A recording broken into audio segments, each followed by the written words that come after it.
A'udzubillahi minasyaitonirrajim. Bismillahirrahmanirrahim. Assalamualaikum warahmatullahi wabarakatuh.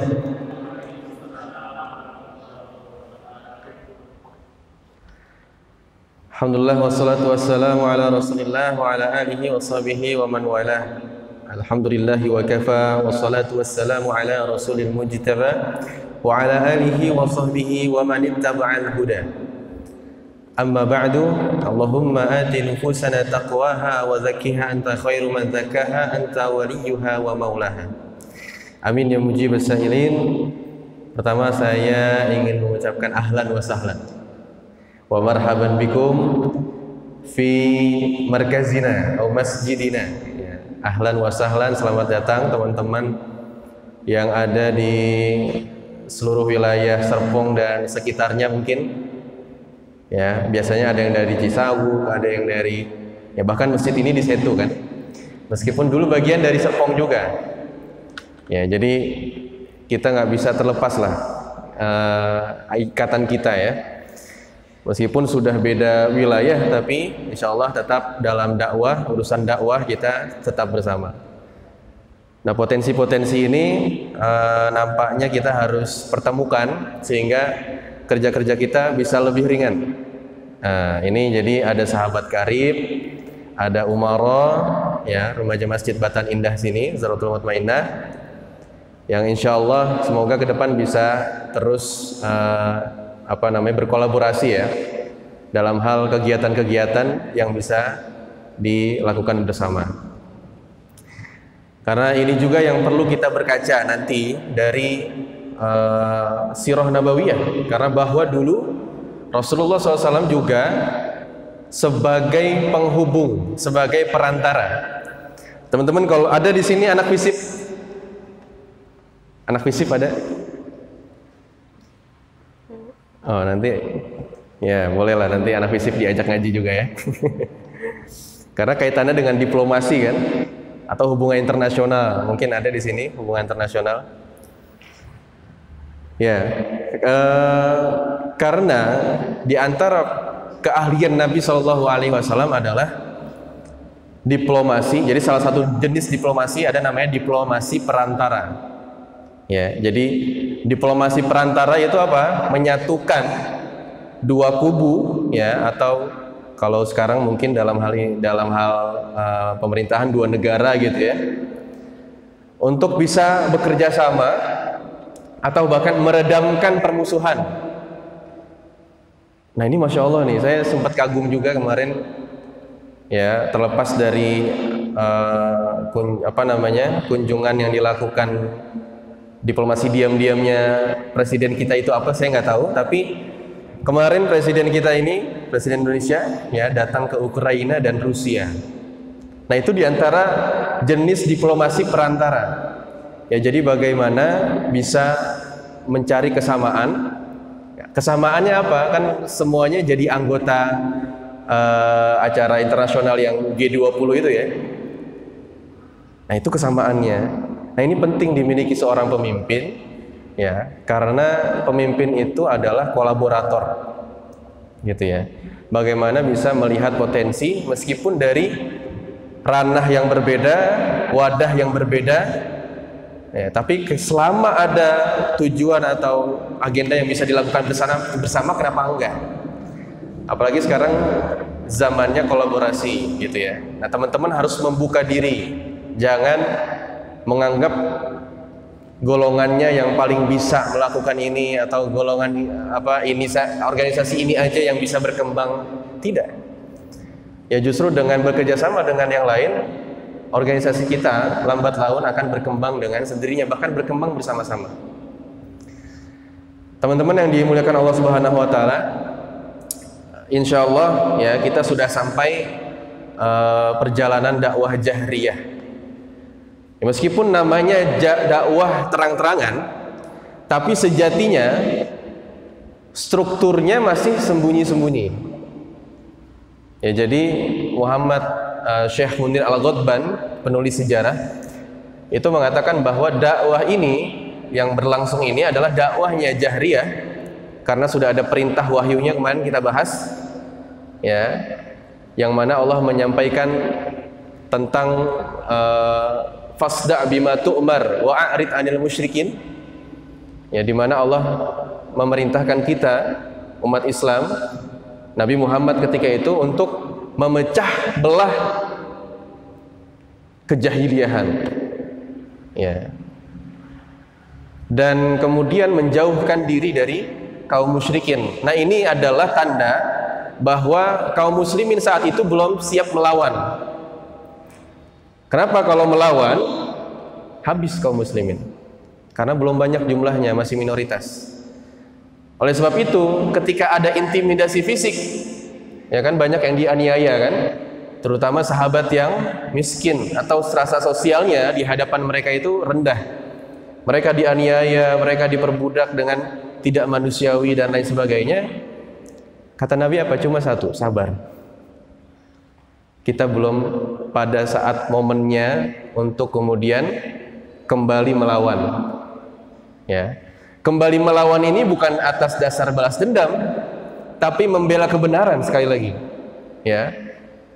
Menyuarakan hak yang sama sebagai sesama manusia, untuk bisa beragama, untuk bisa bersosial, ya, setara dengan yang lain. Nah, tujuan Islam di dakwah jahriyah pertama ini dan strukturnya ini masih tersembunyi, ya, kecuali Rasulullah, kecuali Abu Bakar, Ali bin Abi Thalib yang secara terang-terangan. Adapun Utsman bin Affan, belum banyak yang tahu Utsman bin Affan udah masuk Islam. Baru ketahuan ketika nanti ada kejadian hijrah menyelamatkan umat Islam ke hijrah yang pertama kemana? Hijrah yang pertama kemana? Habasyah, Ethiopia sekarang. Nah, baru kelihatan tuh, kok Utsman nggak ada, gitu kan? Ternyata Utsman bin Affan menjadi peserta hijrah yang pertama, ya, dalam rangka menyelamatkan umat Islam. Nah, ini juga nanti kita akan bahas, ya, tapi di pertemuan selanjutnya. Nah, di dakwah jahriyah ini kita bagi menjadi 3. Dakwah jahriyah, dakwah secara terang-terangan, dan sirriyatut tanzim, dan struktur yang tersembunyi ada 3. Yang pertama tentang dakwah Nabi yang diintimidasi, ya, tidak diterima oleh masyarakat, ya, kemudian banyak perlakuan yang dari mulai fisik, dari mulai narasi, dari mulai ancaman, ya, atau bahkan sogokan. Nah, ini juga ada, gitu ya. Yang kedua, diplomasi Nabi. Nah, ini yang akan kita bahas. Dan yang ketiga, strategi menyelamatkan umat. Karena setelah ini Nabi berpikir dengan para sahabat, kalaulah nanti dakwah di Mekah ini tidak ada regenerasi, tidak bisa dilanjutkan, habis semuanya, maka harus ada yang menjadi penyelamat. Kemana mereka dipergikan? Ke Habasyah, yang mana di sana ada Raja Najasyi. Najasyi ini kayak Firaun, maksudnya bukan sifatnya. Najasyi ini gelar, ya. Jadi kalau di Mesir, gelar untuk raja yang zalim itu disebutnya Firaun. Tapi kalau mulia, rajanya itu sebutnya Al-Aziz. Makanya disampaikan dalam Al-Quran kan, kisah Nabi Yusuf itu bertemunya dengan Al-Aziz, dengan raja yang baik di Mesir. Jadi tidak semua raja Mesir itu Firaun, tidak. Ada juga yang dalam beberapa zaman itu yang memerintah adalah Al-Aziz. Nah, kalau di Ethiopia atau Habasyah itu disebutnya Najasyi, ya. Dan Najasyi ini luar biasa baiknya, ya, meskipun dia sangar dilihatnya karena tegap gitu, ya, dan kuat, tapi hatinya Hello Kitty, ya. Makanya disentuh Islam sedikit masuk Islam nih. Meskipun dia tidak mendeklarasikan sebagai muslim. Baik. Nah, sebelum masuk ke diplomasi Nabi, ya, kita perlu bersyukur atas 2 hal. Pertama mengenai tahun ini, kedua mengenai wanita-wanita yang ada dalam perjalanan dakwah ini. Ya, karena ini representasi dari pelajaran atau mengambil inspirasi dari perjalanan Nabi Ibrahim alaihissalam. Kita perlu bersyukur yang pertama bahwa di tahun atau menuju abad 15 Islam atau di tahun 1443 Al-Quran dan Sunnah itu masih kita nikmati originalitasnya. Ya, alhamdulillah. Kenapa? Kalau kita melihat sejarah dari zaman Nabi Adam ke Nabi Nuh 1000 tahun, dan risalah dari Nabi Adam tuh terputus di tengah perjalanannya, sehingga Nabi Nuh aja untuk berdakwah sampai 100-an tahun itu nggak dapat followers, gitu. Sedikit followersnya. Kebanyakan yang beriman hewan itu kan, yang ikut kapal Nabi Nuh. Bahkan anak dan istrinya sendiri nggak ikut karena kafir, ya, karena tidak mau beriman. Kita saksikan juga bagaimana Nabi Musa alaihissalam, ya, yang mana mengemban risalah kenabian juga dengan kitab Taurat itu, wahyunya itu, sampai hari ini sudah berubah, ya, karena kaumnya Bani Israel, ya, tidak, ya, durhaka lah kepada Allah dan Rasulnya, akhirnya merubah kitab Taurat itu sendiri, ya. Dan hari ini kita temukan kitab Taurat itu sudah tidak murni. Karena apa? Kitab-kitab yang ada sebelum Al-Quran itu sebenarnya mengarahkan kepada Al-Quran sebagai finishingnya lah, kesimpulannya. Dan juga kita saksikan bahwa Nabi Isa alaihissalam ketika diangkat oleh Allah, ya, ke langit gitu, kemudian apakah kitab Injil sampai hari ini bertahan? Kita temukan ada nggak yang pernah menemukan data itunya, data apa namanya, aslinya, originalnya? Sudah nggak ada. Karena tidak lama setelah Nabi Isa alaihissalam diangkat, muncul yang mengaku nabi palsu, Paulus namanya, lalu merubah-rubah yang ada di Injil, termasuk memasukkan nilai Trinitas, Tuhan 3, Tuhan Anak, Tuhan Bapa, Tuhan Ibu. Tapi alhamdulillah sudah, itu 600 tahun loh jaraknya dari Nabi Isa ke Nabi Muhammad SAW, tapi sudah ada yang merubah-rubah seperti itu.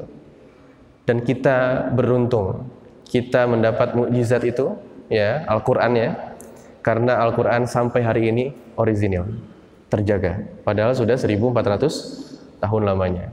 Apakah tidak ada perlawanan? Apakah tidak ada orang yang membangkang? Tentu ada. Yang mengaku nabi palsu sejak zaman Nabi Muhammad udah ada. Jadi jangan heran kalau hari ini ada yang mengaku nabi palsu. Tadinya pemain bulu tangkis, tiba-tiba besok mengaku nabi palsu. Saya semalam mimpi dapat wahyu katanya. Ya, wahyu siapa nih? Wahyu blok berapa gitu. Ya, jadi ya sudah ada zaman dulu gitu. Dan itu sekali lagi Allah jaga apa? Nggak berhasil kan? Nggak ada yang pernah berhasil. Merubah Al-Quran nggak ada yang berhasil. Merusak Al-Quran nggak ada yang berhasil. Dan kita perlu bersyukur karena ulama-ulama kita berhasil menjaga itu. Ya, karena ulama warasatul anbiya, warisannya para nabi, ya, ulama. Ya, jadi ikutilah para ulama, ya, yang hanif, yang soleh, ya, karena hari ini juga ada ulama yang fasik. Hati-hati. Ala kulli hal, yang kedua adalah tentang Wonder Woman itu, ya. Nah, di sini banyak para perempuan, para akhwat. Nah, ini juga termasuk bahasan dakwah juga dalam pembahasan dakwah Nabi SAW. Yang mana kalau hari ini mungkin banyak yang menyerang kita tentang bahwa perempuan itu diperlakukan tidak adil di Islam misalkan. Wah, Islam ini tidak feminis, Islam ini anti gender gitu, ya. Nah, bagaimana kita membuktikannya?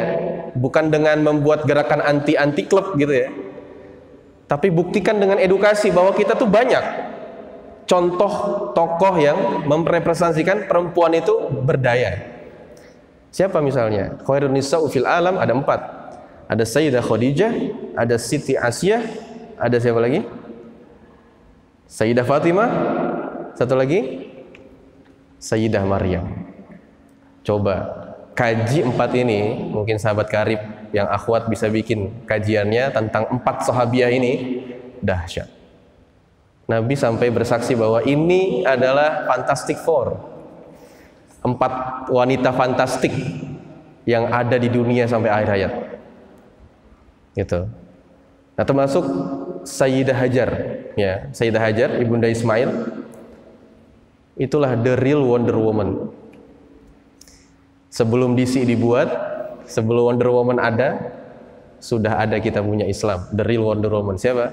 Sayyidah Hajar. Yang mana ditinggal suaminya untuk berdakwah, kemudian Sayyidah Hajar tinggal berdua sama Nabi Ismail doang. Tapi demi untuk hidup anaknya, kemudian apa? Dia rela untuk naik turun sofa Marwa. Kalau sekarang enak, udah ada lantainya, ada AC-nya. Dulu campur pasir, batu, panas lagi kan. Nah, kita patut bersyukur lahir sosok seperti itu sehingga Islam hari ini bisa luar biasa dahsyat pengaruhnya. Nanti juga ada Sayyidah Khadijah, nanti juga ada Siti Aisyah. Tanpa Siti Aisyah mungkin kita tidak akan menemukan cara keteladanan bagaimana Nabi berumah tangga. Karena 2000 hadis kurang lebih itu diriwayatkan oleh Sayyidah Aisyah. Ya. Terus siapa yang bilang Islam ini anti feminis gitu ya, atau merendahkan perempuan? Siapa yang bilang seperti itu? Kaum barat yang mana mereka dulu menindas kaum perempuan. Ya. Jadi kitalah yang harusnya lebih berhak menyampaikan bahwa perempuan berdaya dengan cara-cara yang sebenarnya sudah ada contohnya. Baik teman-teman sekalian, mengenai dakwah jahriyah Nabi itu ya, sampai pada fase mulai digoda oleh para diplomat Quraisy, kafir Quraisy, diplomat musyrikin. Ya, kenapa demikian? Karena cara fisik udah nggak mempan, ya nggak? Bahkan Sumayyah, ya, perempuan yang kuat itu diperlakukan dengan sampai dibunuh menjadi syuhada, nggak mempan juga, nggak membuat umat Islam yang lain saat itu atau sahabat yang lain itu gentar gitu. Waduh, gimana nih, nanti juga pasti kita kena gilirannya, gitu. Tapi mereka tetap kuat. Nah, mereka bingung nih kafir Quraisy, apalagi caranya? Maka cara selanjutnya teman-teman ya adalah mereka dengan mendekati orang terdekat Nabi yang melindungi Nabi, lalu dirayu, ya, lalu dinegosiasi. Maka siapa yang pertama kali didatangi? Bukan Nabi tentunya. Siapa yang melindungi Nabi dari kaumnya meskipun dia belum berislam? Siapa? Yang menjadi penjamin Nabi siapa? Abu Thalib, ya, pamannya. Pamannya sendiri, ya, karena pamannya sendiri ya mengatakan ketika Nabi mulai mendeklarasikan dakwah jariyah di Bukit Sofa atau ketika mengumpulkan Bani Hashim, kan Nabi ajak tuh, ayo siapa yang mau mengikutiku karena aku adalah Nabi yang diutus untuk kaumku dan segenap umat manusia, artinya rahmatan lil alamin. Nah, ketika itu langsung Abu Thalib ngasih statement, ya. Abu Thalib ini sangat fanatis dengan kesukuannya sehingga dia tidak mudah untuk masuk Islam. Tapi dia membela gitulah ya. Bukan atas dasar akidah, tapi membela atas dasar suku. Karena di sana itu ada sistem penjamin. Ya, jadi yang lebih tua dalam sukunya menjamin yang lebih muda atau menjamin yang lemah. Nah, akhirnya Abu Thalib tetap ya mendukung tapi tidak sepakat gitu ya, dalam arti tidak mau beriman. Nah, ini kan ada celah di sini yang bisa dimasuki oleh kafir Quraisy. Maka dia masuk, mengutus banyak diplomat kafir Quraisy ya. Kafir Quraisy itu banyak di antara mereka yang memang ahli dalam bernegosiasi karena memang mereka tukang ngomong. Pernah nggak ketemu orang Arab? Ada yang pernah? Orang Arab itu kalau berantem kira-kira baku hantam nggak? Enggak. Orang Arab itu kalau berantem wash gitu aja. Ya, ngomong doang. Jadi yang tinggi itu atau yang keras itu bukan hantamannya tapi lisannya. Ya, jadi adu aja tuh, adu debat gitu. Misalnya tabrakan, ada yang keserempet gitu ya. Keluar udah mereka ngomong-ngomong doang. Ya. Kalau di Sudan misalnya Apalagi di sana hukumnya adalah yang berlaku kalau ada yang mukul duluan dia yang bersalah. Gitu. Padahal yang bersalah, yang menabrak adalah yang dipukul gitu. Ini udah ngomong aja gitu. Tapi bisa dengan sangat mudah diredamkan dengan kata maaf satu, ma'alish kalau di sana ya. Ma'alish. Khalas gitu ya. Ya udah, minta maaf selesai. Kedua dengan sallu 'alan nabi. Ente nggak inget Nabi ente gitu kan, seakan-akan ditegur seperti itu. Nabi ente itu ya selalu mendamaikan, selalu melerai. Ente umatnya masa bermusuhan begini, masa berantem begini. Udahlah, maafan, udah selesai. Jadi nggak perlu pakai baku hantam, keroyokan, atau bahkan sampai tawuran, ya nggak ada. Cukup dengan sallu 'alan nabi, ma'ales, selesai, gitu ya. Ya meskipun ini tidak digeneralisir ya, kalau oknum-oknum ada juga yang nggak sabar, ada juga yang emosian. Nah, jadi ya para diplomat Quraisy ini berkumpul kan, biasanya mereka berkumpul di Darun Nadwah, melakukan syura. Ya, nilai Islamnya ada tuh.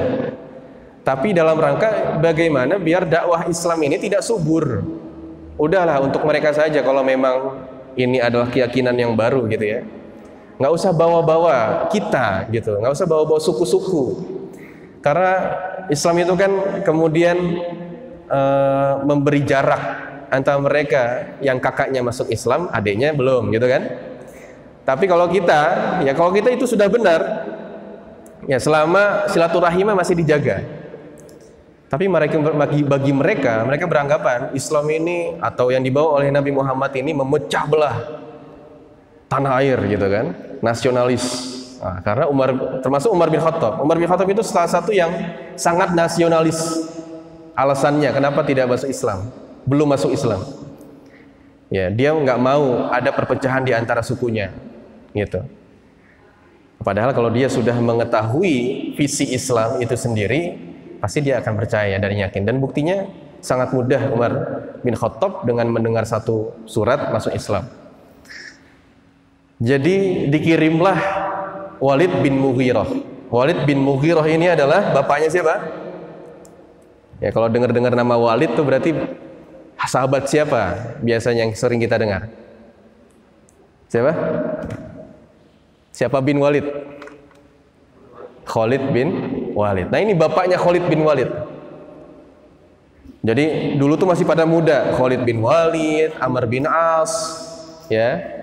Ikrimah bin Umar atau bin Abi Jahal itu masih pada muda tuh waktu itu. Jadi nggak ikut-ikutan kan, biasa anak muda kan biasanya nongkrong di depan. Jadi mereka pada nongkrong di depan Darun Nadwah. Ya sedangkan bapak-bapaknya musyawarah tuh di dalam. Mereka tinggal nunggu instruksi. Bapak-bapaknya musyawarah gimana nih kita menyingkirkan dakwah ini biar keyakinan baru ini biar tidak subur. Akhirnya diutuslah Walid bin Mughirah. Nah ini salah satu diplomat ya, yang bisa menjelaskan narasi mereka. Ya kalau nggak jelas juga, akhirnya apa? Cara terakhir mereka adalah dengan menyogok. Itu selalu tuh, ya itu selalu akan dilakukan. Mungkin kalau ya teman-teman sering dengar cerita ya di berbagai elemen lah. Ya mungkin termasuk kita pernah lihat film Habibie gitu ya, bagaimana dia disogok untuk tidak mensukseskan rencana pembuatan pesawat itu kan. Ada yang dengan wanita, ada yang dengan harta, ada yang dengan jabatan. Ini juga yang ditawarkan ke Nabi. Ya. Jadi Walid bin Mughirah diutus untuk menemui Abu Thalib agar Abu Thalib mau merayu Nabi untuk tidak meluaskan dakwahnya. Udahlah buat kamu aja gitu istilahnya. Nah akhirnya apa? Datanglah Walid bin Mughirah ke Abu Thalib. Nah mereka itu selalu ya mencari persamaan. Ya mencari persamaan. Ini namanya apa ya? Kalau dari segi diplomasi, kalau dia mencari common enemy yang sama gitu.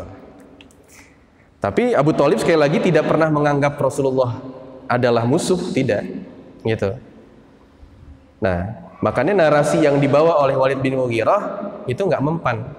Jadi dipancing tuh, Walid bin Mughirah mengatakan, kamu tahu nggak ya keyakinan atau risalah yang dibawa Rasulullah Muhammad itu, ya keyakinan yang dibawa Muhammad itu memecah belah suku-suku kita. Ya ada yang orang tuanya berpisah dengan anaknya, suami berpisah dengan istrinya, gitu kan. Nah, masa kamu nggak menganggap itu sebuah kesalahan, gitu kan? Abu Thalib tuh ya karena memang mungkin punya keresahan yang sama, tapi karena tidak paham juga ya, akhirnya disampaikan ke Rasulullah. Tapi Rasulullah tidak pernah tergoda. Nah, tapi Abu Thalib tetap membela, ya, bukan orang yang sepakat dengan yang dilakukan kafir Quraisy lalu memprovokasi, enggak. Tapi cuma menyampaikan, nih ada yang datang bilang kayak gini, kamu setuju nggak? Gitu. Nggak setuju ya udah, itu kan keyakinanmu, ya sudah. Gitu. Akhirnya nggak kapok ke Abu Thalib, datanglah lalu mereka kembali ya mengirim utusan, ya semisal Utbah bin Rabi'ah. Nah, Utbah bin Rabi'ah ini sempat stuck gitu ya. Bahkan mungkin kalau hatinya lembut dia sudah masuk Islam saat itu, tapi sayangnya tidak. Dan Utbah bin Rabi'ah ini termasuk orang yang toleran, ya karena anaknya sendiri masuk Islam. Tapi kemudian tidak dihukum seperti Suhail, ya. Suhail itu ketika tahu anaknya masuk Islam, langsung anaknya digiring ke gudang terus digembok. Bayangin, kita pernah nggak kayak gitu? Kita bilang ke orang tua kita, ayah, aku mau ngaji nih, taklim nih di Masjid Zaratul Mutmainnah. Terus tiba-tiba ayahnya, apa itu? Gitu. Kajian apa di sana? Digembok di kamar. Nggak sampai kayak gitu kan? Ya, bahkan kita hadir sama orang tua kita misalkan. Nah, jadi itu yang dialami oleh anaknya Suhail, tapi tidak terjadi kepada anaknya Utbah bin Rabi'ah karena dia tadi ya punya toleransi. Ya meskipun dia karena termasuk petinggi di kafir Quraisy, ya dia nggak bisa nolak ya hasil musyawarah di mana mereka setuju untuk Utbah bin Rabi'ah, ayo coba lagi. Nah, ketika mencoba, nah ini langsung nih ke Abu Thalib nggak mempan, mereka langsung ke Rasulullah, gitu ya. Nah, muncullah percakapan. Jadi Nabi menyambut lalu nanya, apa yang ingin kamu sampaikan? Nah, ini salah satu ciri diplomasi ya. Teman-teman seorang pemimpin, teman-teman seorang kolaborator, punya organisasi, punya lembaga, harus punya bahasa-bahasa diplomasi. Jangan sampai teman-teman terbatas selalu ngelihat teks gitu kan. Kalau menurut Henrik Singer, dia adalah diplomat atau intel ya, ada juga diplomat itu intel juga. Ketika di Perang Dunia Kedua itu, nah, dia sebagai diplomatnya Amerika ya. Dia mengatakan bahasa diplomasi itu harus mengutus orang yang terbaik, mencari kesempatan terbaik, memberi kejutan yang terbaik. Karena kadangkala momentum itu tidak direncanakan, tapi tiba-tiba datang momennya. Nah ini kalau nggak hari ini kapan lagi gitu. Kalau hari ini nggak diomongin kapan lagi? Kapan lagi ketemu? Kapan lagi ada momentumnya? Udahlah hari ini aja diomongin. Tapi kan nggak bisa kalau orangnya nggak terbiasa ngomong, nggak terbiasa negosiasi, bahasanya sedikit gitu ya, gagap. Ya akhirnya nggak tersampaikan tujuannya. Misalnya orang yang terbaik yang diutus seperti apa? Seperti siapa? Rasulullah itu pintar. Kalau nggak pintar, mungkin yang diutus ke Madinah untuk pertama kali bukan Mus'ab bin Umair, tapi orang lain gitulah ya. Dan itu belum tentu berhasil, belum tentu kena gitu. Kenapa Mus'ab bin Umair sebagai diplomat pertama atau bisa dikatakan duta besar lah, ya duta besar kedutaan Islam di sana kan gitu, yang mewakili, yang menjelaskan Islam, yang memahamkan Islam. Karena Mus'ab bin Umair ini punya dari segi nasab bagus, diakui. Dari segi retorika pandai berbicara, gitu. Enggak gelagapan, dipandanglah oleh masyarakat.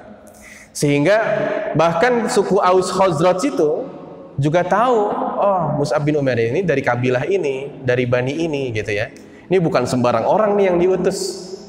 Meskipun dia sudah muslim tapi bukan sembarang orang gitu loh. Ya kan kita juga nggak mungkin kemudian kita nggak ngasih persiapan ke dai yang dia biasanya ngomong bahasa Sunda datang ke Papua atau datang ke Medan misalnya. Orang Sunda kan lembut-lembut ya, dikasarin ya marah lah. Ya orang Sunda kan ya naon gitu ya, punten gitu, nggak pernah punten gitu nggak pernah kan. Datang ke Medan yang notabene tinggi-tinggi bahasanya, intonasinya. Kita nggak pernah briefing gitu. Nanti kalau kamu ke sana orang Medan tuh memang begitu nadanya, jadi kamu jangan tersinggung gitu kan. Akhirnya apa?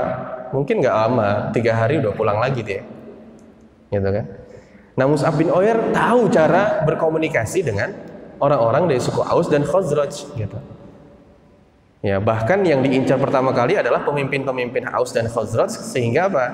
Ketika mereka berhasil berdakwah ke sana, pemimpinnya ikut, udah satu kaum ikut. Ada nggak yang berani? Diskusi gitu kan? Mungkin dengan siapa misalnya? Ya dengan tokoh-tokoh agama lain gitu kan, sampai titik mereka faham, mereka masuk Islam, kemudian maka pengikutnya akan ikut gitu ya. Nah inilah cara Nabi ya, beberapa cara dakwah itu dengan kayak gitu ya. Jadi kita nggak satu-satu ke followersnya, tapi langsung ke influencernya siapa nih, otomatis kan followersnya tinggal denger aja. Oke, kalau kayak gitu kita ikut gitu. Intinya apa? Konsepnya ya dalam diplomasi itu, yang mencintaimu tidak butuh alasan, yang membencimu tidak butuh penjelasan kan gitu. Orang secinta apa sama kita, kalau kita bilang A, dia bisa ikut karena cinta nggak butuh alasan. Istri cinta sama suami kan, suaminya ngajak kepada kebenaran, ya ikut ya. Nggak, bahkan sampai nggak nanya nanti gimana dan lain-lain. Ini kalau cintanya udah level tinggi ya. Tapi kalau orang yang benci sama kita, dijelaskan dari A sampai Z. Kalau udah benci ya benci. Meskipun hati nurani mereka mengatakan ada benernya juga ya. Tapi nafsu mereka itu lebih tinggi, rasa nggak suka, bencinya lebih tinggi. Syahwatnya, bisikan setannya diterimanya lebih tinggi. Sehingga apa? Nggak masuk. Gitu ya penjelasannya itu. Nah inilah yang harus dipahami oleh kita sebagai penjuru dakwah ya, sebagai ujung tombak dakwah, harus memahami bahwa kondisi masyarakat kita akan ada yang kayak gitu, akan ada yang mudah mencintai kita, akan ada yang membenci kita. Tapi tetap Rasulullah menyayangi mereka ya. Tetap Rasulullah berkomunikasi dengan mereka. Ya, dan Rasulullah SAW itu buktinya apa? Abu Bakar itu ketika masuk Islam itu nggak pakai alasan. Selama yang ngajak Nabi, aku ikut. Sedangkan sahabat-sahabat yang lain tuh ada yang nanya dulu, Islam tuh apa? Ya, iman tuh apa gitu kan? Ditanya dulu. Nah kita seperti apa? Ya, meskipun harus tetap diilmui ya. Nah, kesempatan terbaik misalnya Abu Thalib itu didatangi oleh kafir Quraisy ketika dia lagi santai gitu ya, nggak ada pikiran, nggak ada masalah. Ya, kadang memang diplomasi itu bisa disampaikan dengan cara ngopi kan gitu. Seruput kan secangkir kopi sambil ditemani hujan gitu kan, ngomong dari hati ke hati, heart to heart kan gitu. Karena yang muncul dari hati akan sampai ke hati kan gitu. Tapi kalau misalnya kondisi lawan bicara kita ini lagi banyak masalah, susah. Kita masuknya susah. Ya, mungkin dari 5 menit kita ngomong, cuma 1 menit yang masuk gitu. 4 menit sisanya nggak masuk. Ya biasanya suami istri ngalamin nih, coba. Ya kan? Kalau lagi bad mood susah kan?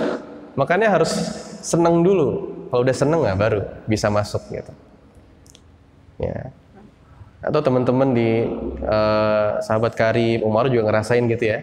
Ada teman kita, kawan kita yang punya masalah gitu ya. Kita ajak acara, ya karena masalah dia pribadi belum selesai, dia sulit untuk datang. Maka coba kita kasih perhatian, gitu ya. Kita kasih perhatian, kita mungkin bantu semampu kita. Ya, sehingga ketika masalahnya selesai atau paling tidak dia tahu bahwa masalah itu bisa diselesaikan, dia akan merapat gitu. Karena apa? Ada perhatian dari kita, ada kasih sayang dari kita. Nah, jadi apa yang ditawarkan? Pertama, mereka menawarkan tentang jabatan. Ya. Kamu ingin jadi kepala suku, kamu ingin menjadi orang ternama nih di kalangan kita, kami bisa jadikan kamu kayak gitu. Gitu. Tapi Nabi nggak langsung jawab. Ya, ini cara diplomasi ya. Kan sering kita ngelihat debat-debat ya, itu saling wah tak tok gitu. Belum lawan bicara selesai ngomong, udah dibalas lagi. Padahal belum selesai, belum kesimpulan gitu. Udah dibalas lagi, ini nggak baik. Nabi pun sama, Nabi dengar dulu, oke jelasin semuanya.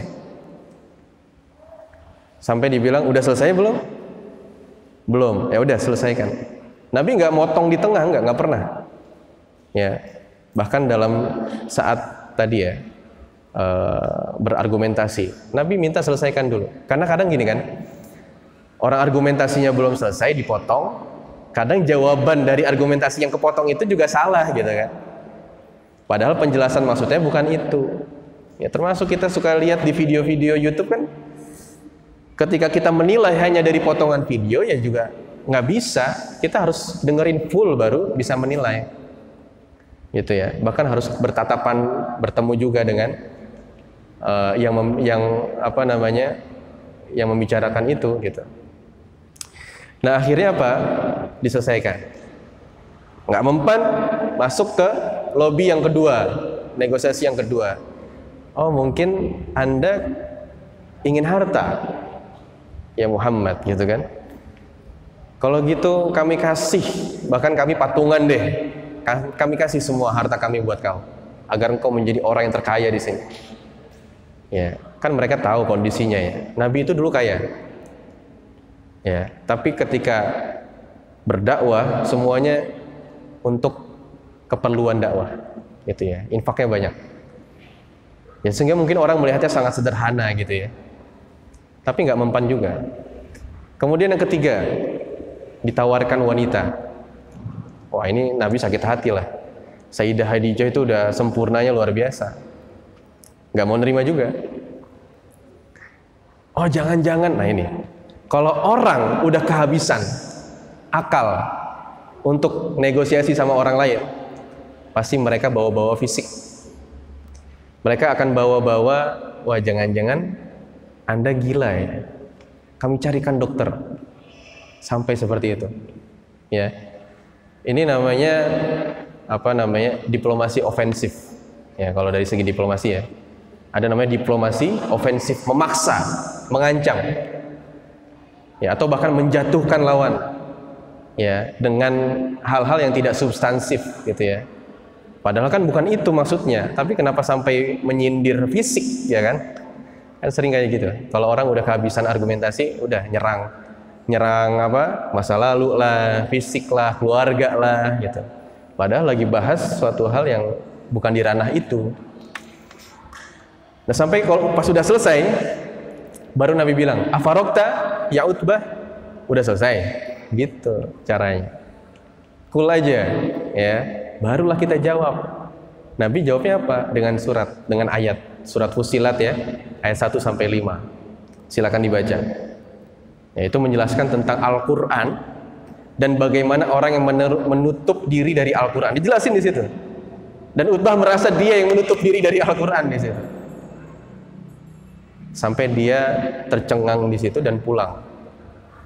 Lalu kafir Quraisy ada yang mengatakan, "Ya Utbah, muka kamu, wajah kamu itu beda.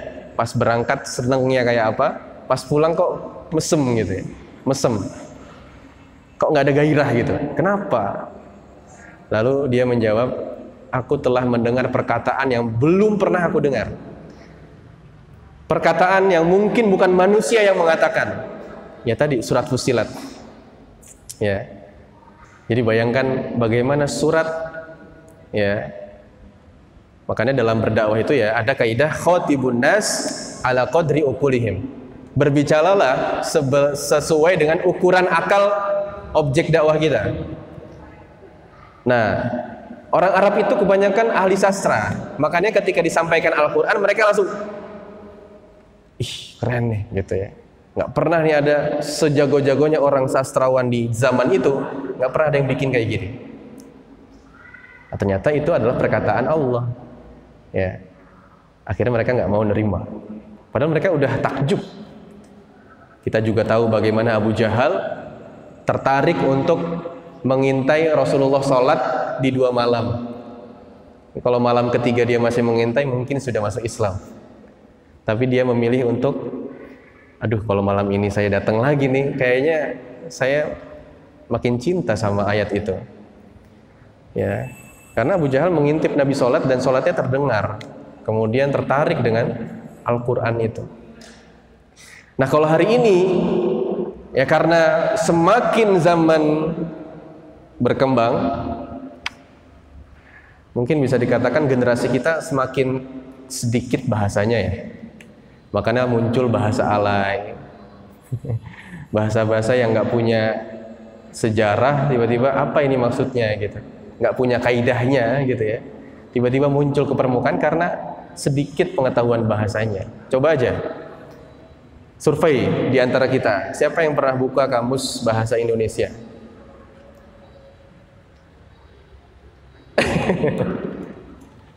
Pernah? Coba disurvei gitu.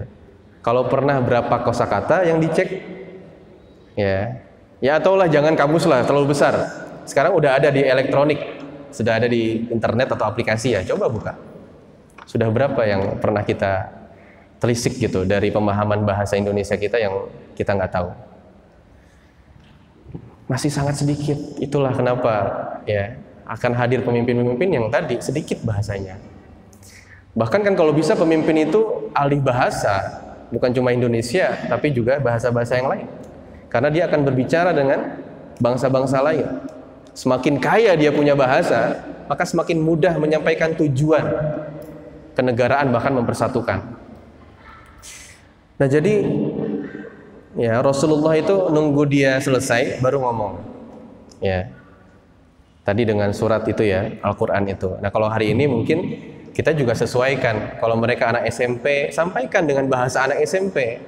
Kalau mereka anak SMA, sampaikan dengan bahasa SMA. Jangan terlalu rumit. Kalau mereka kuliah, baru sampaikan dengan bahasa akademis. Nyambung mereka. Kalau mereka tinggal di wilayah, daerah, desa, jangan sampaikan dengan bahasa kota. Ya, istilah-istilah yang mereka nggak paham. Sampaikan dengan istilah-istilah mereka. Kita ngomong dengan anak gitu ya, anak-anak juga sampaikan dengan bahasa mereka. Ya, maka akan masuk ala qadri uqulihim, sesuai dengan akalnya. Ya termasuk bahasanya gitu kan. Kalau kita ngomong dengan bahasa dengan orang Jawa, mungkin dengan kedekatan sama-sama bisa bahasa Jawa akan lebih masuk. Ya, secara kedaerahan, hubungan daerah gitu ya. Baik, setelah akhirnya Utbah bin Rabi'ah gagal, ya, dan selalu ya kalau dari narasi-narasi tadi itu mereka menyampaikan dengan frame atau ruang lingkup agar orang membenci Islam, ya, Islamfobia. Ya, bagaimana yang disampaikan ke Abu Thalib tadi ya? Gimana caranya ada celah agar orang membenci Islam, ya. Akhirnya disampaikanlah narasi bahwa Islam itu memecah belah keluarga dan lain sebagainya. Padahal Islam punya konsep untuk keluarga. Nah, tugas kita ini bukan hanya emosi semata atau cepat merespon dengan jempol. Ya, jempol kita ini jangan dibiasakan latah. Lisan kita juga termasuk. Ya, kadang kan lisan diwakili sama jempol kan. Netizen yang budiman itu. Netizen atau netizen itu. Ya. Jadi harus direspon dengan ilmu. maka ilmui dulu, maka kita akan meresponnya dengan sangat bijak. Ya, dengan cara edukasi. Sesungguhnya banyak konsep Islam yang belum tersampaikan, yang mereka nggak tahu, ya.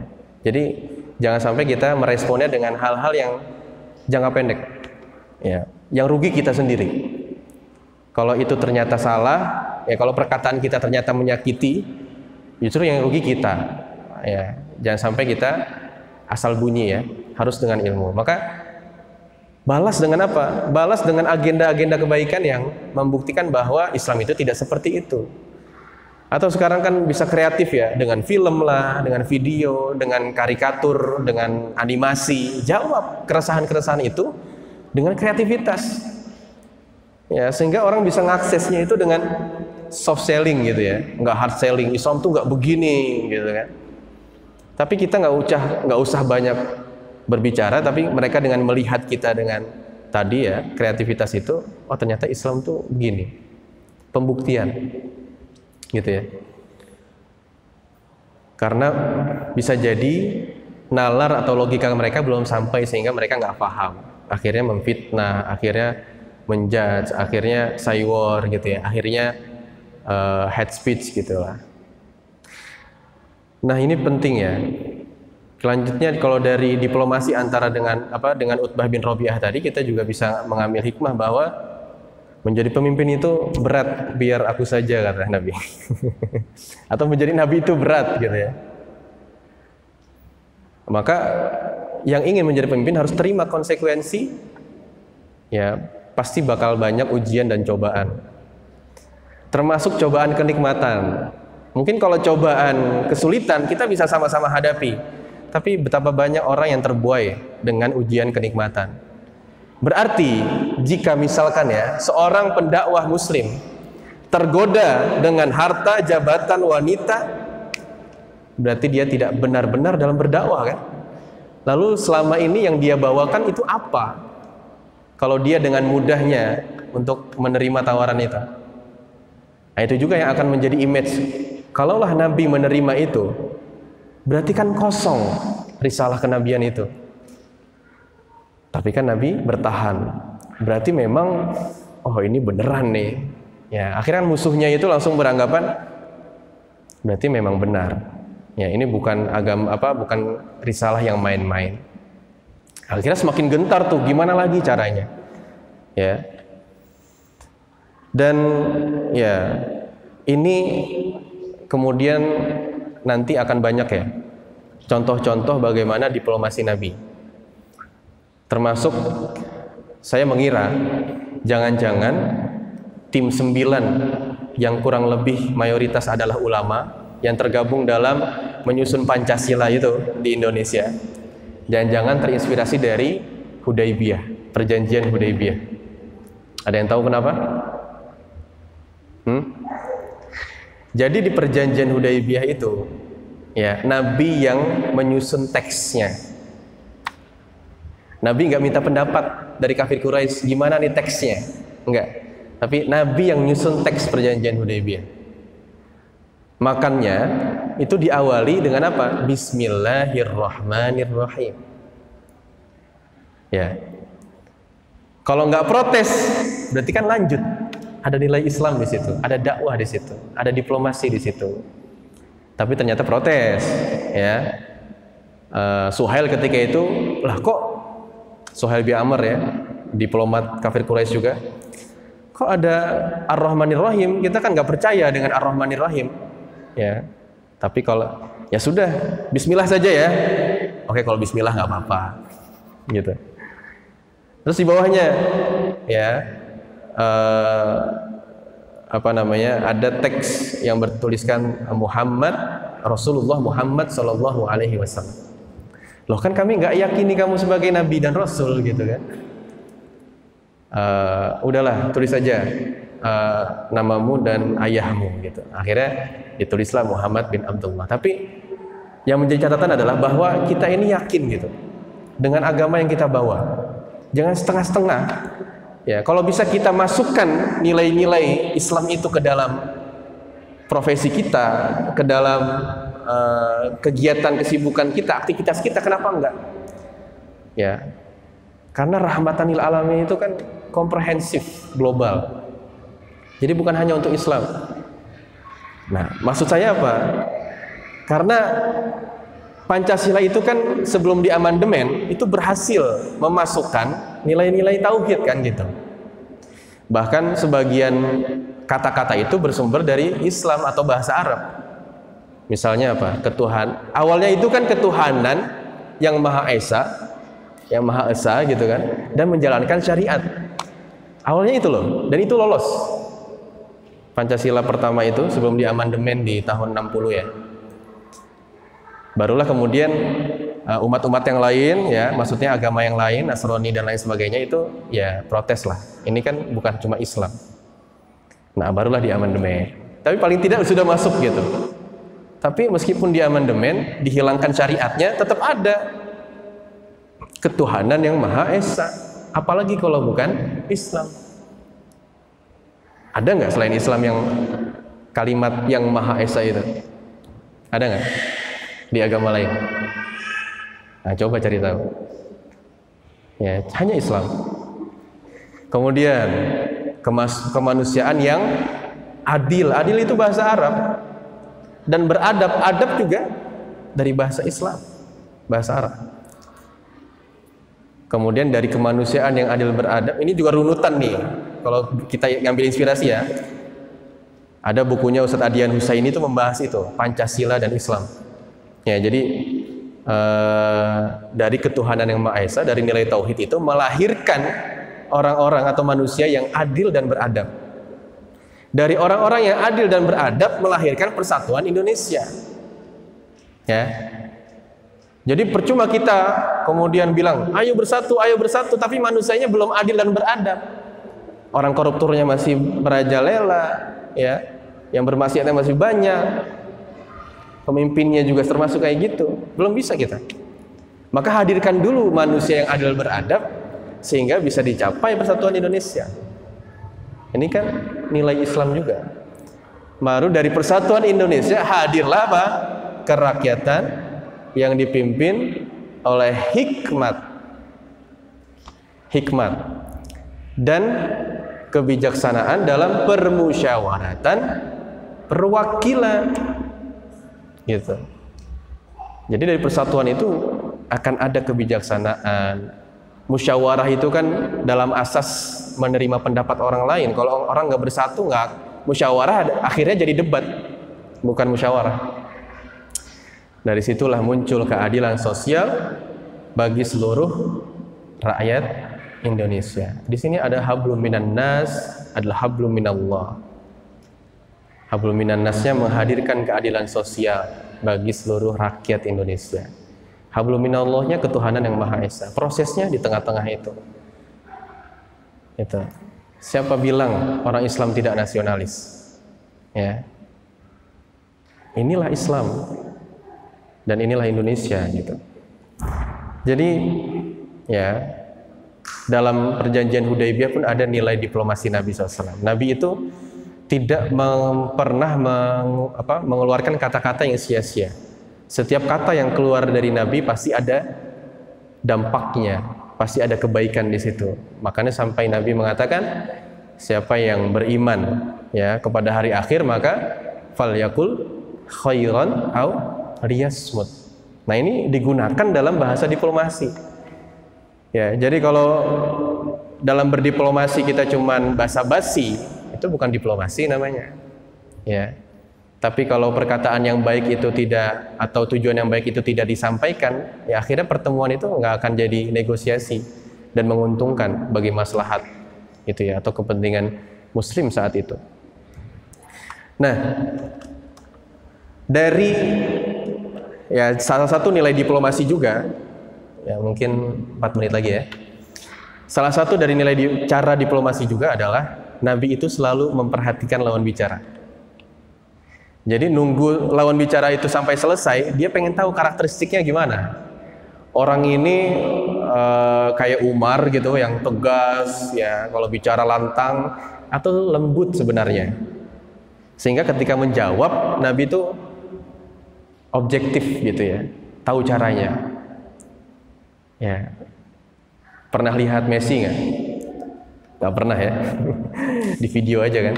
Ada yang pernah ke Barcelona lihat Messi? Messi itu, ini sering dibahas sama pengamat ya. Messi itu sebelum bertanding, maksudnya udah bertanding nih ya, peluit dibunyikan, pernah nggak Messi ngambil bola pertama? Messi nggak pernah ngambil bola pertama.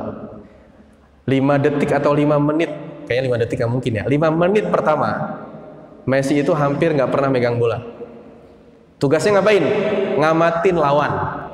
Gimana cara lawan bertahan, gimana cara lawan nyerang, gimana cara lawan ngoper bola, gimana cara lawan mudah direbut gitu atau mudah kewalahan. Makanya kita lihat sering banget ya, Messi tuh kalau gocek berhasil terus kan.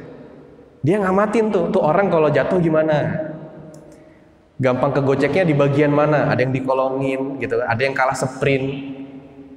Messi aja dalam main bola itu pakai strategi, ngamatin lawannya dulu. Nah, kita juga sama harusnya. Dalam hal yang baik kita ngamatin dulu, jangan tergesa-gesa gitu ya. Saking semangatnya habis kajian, oke besok gitu kan, nggak ada rencana nih ya kan, pokoknya besok kita ngadain satu hal yang besar gitu kan. Oke, kita datang, kita diskusi, kita berdakwah gitu. Nggak bisa, strategi dulu, rencana dulu, susun konsep dulu ya, nanti tinggal eksekusinya ya, yang penting konsep dulu. Makanya dalam SDM itu ada konseptor, ada eksekutor gitu. Kadang ada yang bisanya konsep doang, eksekusi lemah. Nah, kalau ada juga yang bisa eksekusi doang, konsepnya lemah. Nah, ini harus disatukan, jangan dipisahkan. Atau ada yang bisa dua-duanya. Tapi meskipun begitu pasti nggak maksimal gitu. Nah, kalau Nabi itu kan konseptor, eksekutor juga gitu. Nah, ini harus ada dalam tubuh dakwah ya. Jadi pengamatan tadi ya, kita ngelihat apa celah. Kan Nabi ngelihat tuh, dia keceleknya di mana pas ngomong, ya dia jatuhnya di mana nih, ada yang salah nggak dari datanya. Kan sekarang orang dalam berdebat gitu, belum selesai nyampein data, udah nganggep oh salah, ya statement Anda salah gitu. Padahal abis itu dia mau ngomong data nih, sedangkan kita nggak punya data, gitu. Makanya dalam berdakwah juga sama teman-teman ya. Kita perlu data, perlu survei, perlu hal-hal yang berbau administratif, meskipun ribet. Tapi kalau kita ada ahlinya, itu akan memudahkan kita dalam berdakwah. Ya, mungkin pernah teman-teman ada yang mempraktikkan gitu ya. Misalnya sebelum ke Batan Indah nih, gimana kondisi pemuda di sana tuh? Ya kan, nggak mungkin kita datang nggak tahu medannya. Ya, oh ternyata mereka begini, mereka begitu, gitu. Sehingga pas datang ke sini tuh pas gitu, dapat ngena, paling enggak kan bisa berkesinambungan. Tapi kalau tanpa survei tiba-tiba hari ini dilakukan ternyata gagal, itu kan suatu hal yang tidak bisa dilupakan gitu. Oke. Ya jadi beragam ya diplomasi yang dilakukan Nabi. Tadi ya kalau kafir Quraisy melakukan diplomasinya ofensif. Ya, jadi menekan gitu ya, membahayakan, mengancam. Tapi kalau Nabi itu lebih banyak diplomasi preventif gitu ya. Jadi mencegah. Ya. Sebelum konflik itu terjadi, bagaimana pencegahannya nih dengan negosiasi bisa kemudian tidak terjadi konflik itu. Nah, kemudian juga misalnya ada diplomasi ya, kalau dulu mungkin ya di negara kita ada diplomasi, bisa dikatakan diplomasi dolar gitu ya. Itu maksudnya apa? Diplomasi dari segi orang menguntungkan kita dari pembangunan kan. Mereka yang punya uang, mereka bangun hubungan ke kita, mereka bangun di sini. Nah, ada zamannya itu kan, zaman pembangunan itu subur gitu. Tapi mereka ketika diputuskan udah selesai kita. Gitu. Nah, ini makanya penting ya meregenerasi skill-skill diplomasi. Ya, dan setiap pemimpin harus bisa. Makanya Nabi juga melatih ya para sahabatnya untuk bisa berdiplomasi, termasuk Zaid bin Haritha, ya, termasuk Amr bin As. Awalnya menjadi diplomat kafir Quraisy, tapi ketika masuk Islam, dia yang berhasil memfutuhkan Mesir. Bayangin, Amr bin As tadinya bukan siapa-siapa, tapi abis masuk Islam 3 bulan setelahnya dia suruh berdakwah. Ada yang di Bahrain, datang cuma ngobrol doang, nggak mesti perang, nggak, ngobrol aja masuk Islam. Gitu. Kita perlu para pendakwah yang seperti ini, pandai, gitu ya, dalam berkomunikasi dengan musuh-musuh Islam atau yang belum berislam, atau bahkan yang sudah berislam, gitu ya, tapi belum apa bahasanya ya, ya belum naik level lah untuk menjadi orang yang soleh dan muslim. Nah kemudian juga ya termasuk juga diplomasi publik. Nah ini yang penting ya bagi pemimpin. Terakhir ya, diplomasi publik. Nabi itu termasuk yang paling sering ya. Makanya Nabi memanggil rakyatnya itu sahabat. Ya, biar nggak ada jarak, biar banyak masalah-masalah yang ada itu diomongin gitu loh. Ya, nggak usah lah lewat asisten Nabi dulu, langsung aja datang ke Nabi, apa masalahnya selesaikan. Nah ini juga yang pernah dilakukan oleh pemimpin-pemimpin kita di Indonesia ya. Mungkin salah satunya yang paling kekinian transportasi di Jakarta. Ya, ma'ruf lah ya. Bagaimana transportasi ini sebagai contoh aja ya, biar kita relevan gitu. Di Jakarta itu kan kita tahu ya banyak koperasi-koperasi yang berusaha atau menjual jasa transportasi. Jadi dulu tuh belum terintegrasi, ya masih Metro Mini, angkot ya angkot, dan banyak koperasinya, ya sehingga mereka hanya dapat keuntungan, makanya banyak yang ngetem kan gitu. Ya mungkin kalau belum pernah dengar penjelasannya bisa lihat di YouTube gitu kan. Tapi pada intinya ketika masalah itu ada, ternyata belum pernah ada pemimpin yang kemudian melakukan diplomasi publik. Apa itu? Hadir pemimpinnya, hadir masyarakatnya. Terus ngobrol gitu, masalahnya apa, kebutuhannya apa, kendalanya apa, gitu kan? Ketemu, oke, ya pemerintah punya ini, teman-teman punya ini, udah diintegrasikan dan kolaborasi dan akhirnya lahirlah Jaklingko gitu ya. Nah itu dari mana? Dari diplomasi publik. Apa contoh Nabi diplomasi publik? Kaum Muhajirin dan Ansor, ya, bagaimana Nabi bisa mempersaudarakan mereka, ya, yang mereka bukan satu suku, mereka bukan satu darah, ya, bahkan ada juga orang Persia, Salman Al-Farisi, ada juga orang Afrika, Bilal Al-Habashi, ya, itu berhasil disatukan dalam satu naungan Islam. Nah ini perlu kita pelajari teman-teman, diplomasi ini, karena ini bagian dari dakwah, bagian dari kita tadi ya. Jadi yang satu yang penting skill diplomasi, yang kedua yang penting konten diplomasi. Kontennya harus bernilai, kontennya harus objektif, kontennya harus ada nilai-nilai Quran, Islam di sana. Ya, sehingga kita bisa menyebarkan Islam yang rahmatan lil alamin, sehingga fitnah-fitnah Islam fobia itu selesailah, terutama di tubuh Islam kan, yang Islamfobia kan Islam itu sendiri, gitu ya. Nah ini kita harus segera tuntaskan sehingga masalah-masalah besar dalam Islam itu bisa selesai.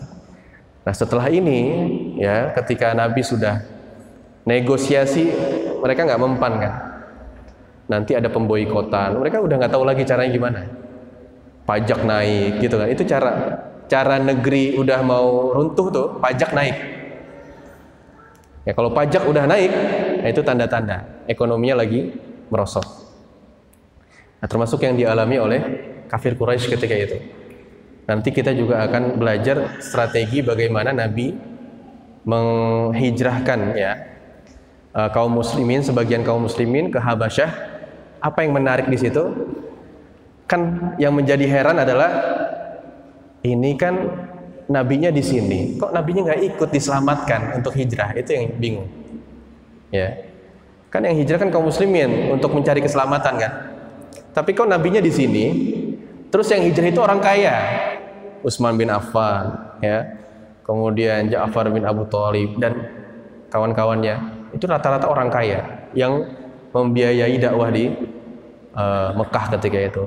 Tapi kenapa nggak pada stay gitu ya, mana pada berangkat.